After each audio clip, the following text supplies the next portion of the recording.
वासुदेव हे नाथ नारायण वासुदेव हे नाथ नारायण वासुदेव। नमस्कार दोस्तों, आज मैं श्रीमद् भागवत गीता पुस्तक से अध्याय 2 गीता का सार से 13 श्लोक का पाठ करने जा रही हूँ। देहिनास्मिनं यथा देहे कौमारं यौवनं जरा यथा देहान्तरप्राप्तिर्धीर तत्र न मोहति।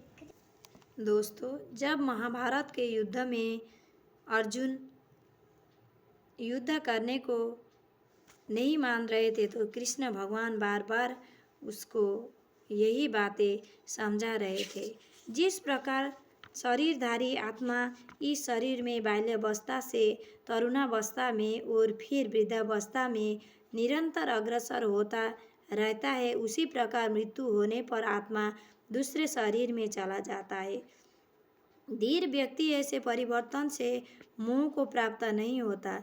प्रत्येक जीव एक व्यष्टि आत्मा है। वह प्रतिक्षण अपना शरीर बदलता रहता है, कभी बालक के रूप में, कभी युवा तथा कभी वृद्ध पुरुष के रूप में, तो भी आत्मा वही रहता है, उसमें कोई परिवर्तन नहीं होता। यदि व्यष्टि आत्मा मृत्यु होने पर अंत तो गत्वा एक शरीर बदलकर दूसरे शरीर में देहांतरण कर जाता है, और क्योंकि अगले जन्म में इसको शरीर मिलना अवश्य संभावी है, चाहे वह शरीर आध्यात्मिक हो या भौतिक। अतः अर्जुन के लिए न तो भीष्म न ही द्रोण के लिए शोक करने का कोई कारण था, अपितु उसे प्रसन्न होना चाहिए था कि वे अपने पुराने शरीरों को बदलकर नए शरीर ग्रहण करेंगे और इस तरह वे नई शक्ति प्राप्त करेंगे। ऐसे शरीर परिवर्तन से जीवन में किए कर्म के अनुसार नाना प्रकार के सुखों, भोग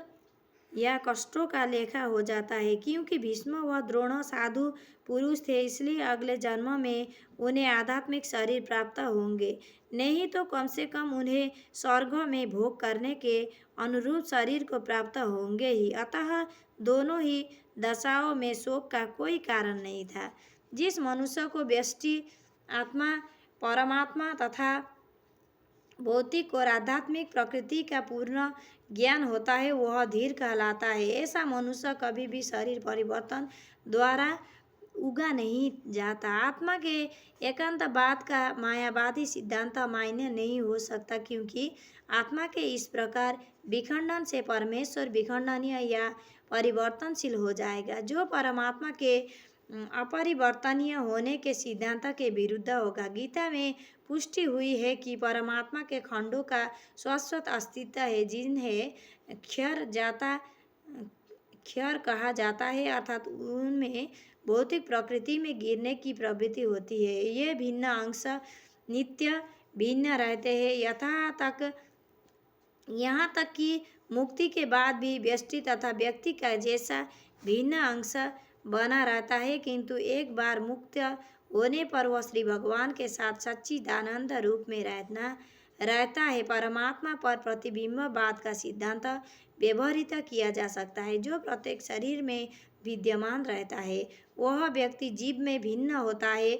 जब आकाश का प्रतिबिंब जल में पड़ता है तो प्रतिबिंब में सूर्य, चंद्र तथा तारे सभी कुछ रहते हैं।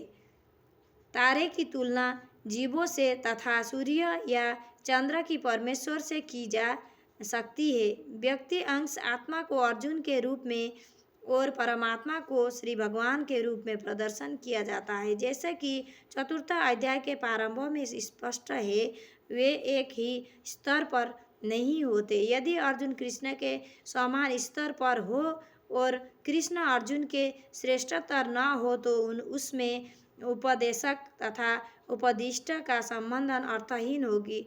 यदि ये दोनों माया द्वारा मोहित होते हैं तो एक को उपदेश तथा दूसरे को उपदिष्ट होने की कोई आवश्यकता नहीं है। ऐसा उपदेश व्यक्ति होगा व्यर्थ होगा, क्योंकि माया के चंगुल में रहकर कोई भी प्रामाणिक उपदेशक नहीं बन सकता। ऐसी परिस्थितियों में यह मान लिया जाता है कि भगवान श्री कृष्ण परमेश्वर है, जो पद में माया द्वारा विस्मृत अर्जुन रूपी जीव से श्रेष्ठ है।